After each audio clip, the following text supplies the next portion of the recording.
A year into living together, their life had become everything they'd dreamed of. Sera was thriving in her graduate program, her thesis on forbidden love in literature earning praise from her professors. Adrian had published a book that was getting attention in academic circles. They'd built a life that was theirs, no scandal, no hiding, just love. But Adrian had one more surprise planned. It was a Friday evening in late spring. Adrian told Sera to dress up, they were going somewhere special. "Where are we going?" she asked, slipping into a black dress that hugged her curves perfectly. "You'll see." His eyes darkened as he watched her. "Though if you keep looking like that, we might not make it out the door." She walked to him, running her hands up his chest. "Is that a promise?" "Later," he said, his voice rough with want.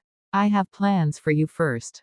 He drove them to the edge of the city, to a restaurant perched on a hillside with panoramic views of the lights below. It was intimate, elegant, perfect. Over wine and dinner, they talked about everything and nothing, her latest chapter, his upcoming lecture series, whether they should get a cat. "Remember our first real date?" Adrian asked, taking her hand across the table. "The Italian place outside the city. When you gave me the necklace."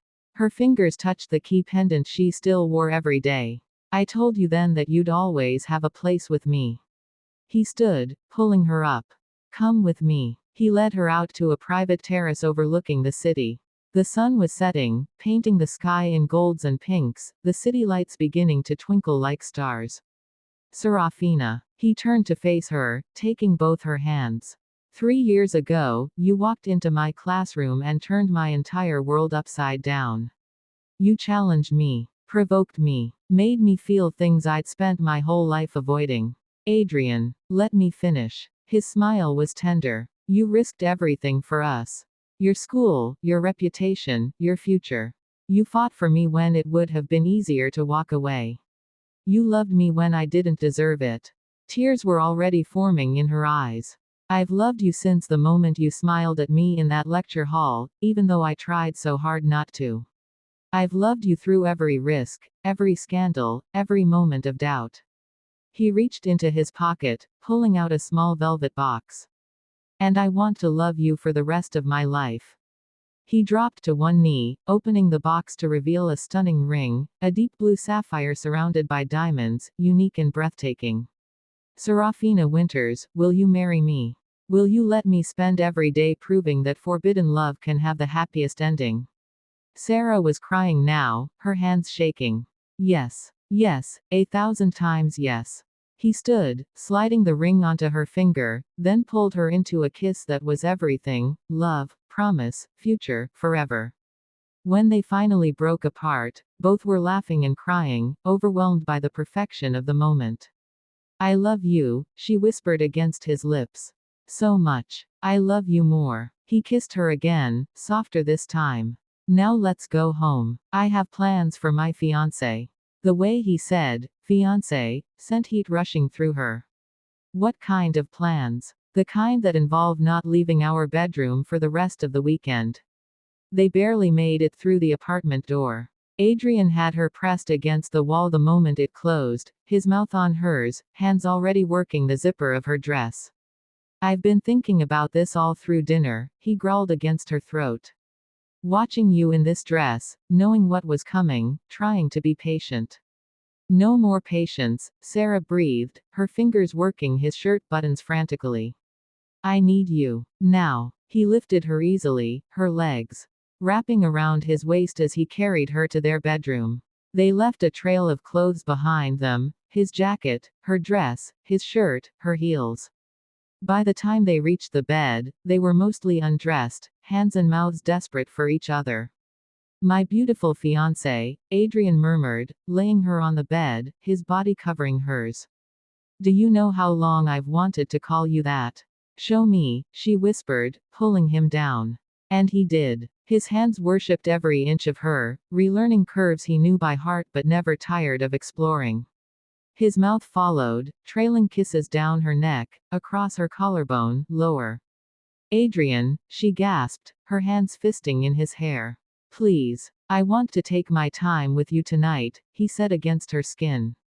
I want to memorize every sound you make, every way you respond to me. We have forever for that. Right now, I just need you. The word, forever, broke his restraint. He kissed her deeply, positioning himself between her thighs, and they came together with an intensity that stole both their breaths. It was familiar and new all at once, the connection they'd always had, now deepened by the promise of forever. They moved together perfectly, a rhythm they'd learned over years of loving each other. His hands pinned hers above her head, their fingers intertwining, the new ring catching the light. Mine, he breathed against her ear. You're mine, Serafina. Forever. Yours, she agreed, arching into him. Always yours. The pleasure built between them slowly, intensely, until they were both trembling with it. When Sera finally fell apart beneath him, crying his name, Adrian followed moments later, burying his face in her neck as waves of sensation washed over them both. They stayed like that for long moments after, breathing hard, hearts racing in sync, neither wanting to break the connection. I love you, Adrian whispered finally, rolling to pull her against his chest.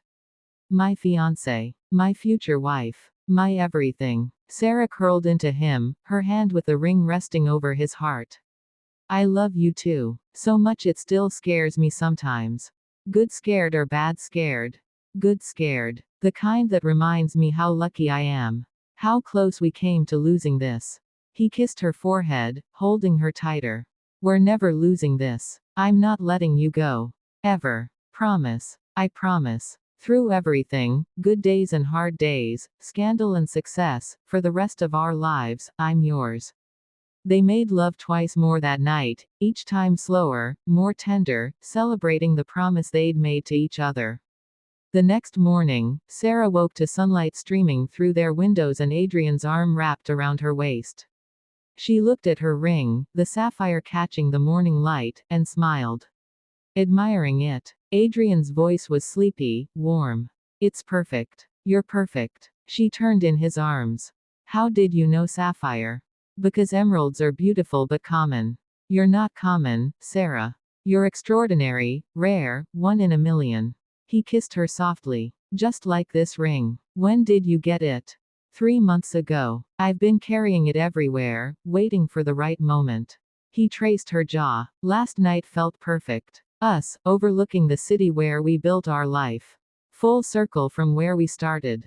It was perfect. She kissed him deeply. Everything about us is perfect. Even the messy parts. Especially the messy parts. They made us who we are. Adrian pulled her on top of him, his hands sliding down her back. So, Mrs. Future Blackwood, what do you want to do today? Stay in this bed with you. I like that plan. His smile turned wicked. I like it a lot. They spent the entire weekend wrapped up in each other, making love, making plans, ordering takeout and eating it.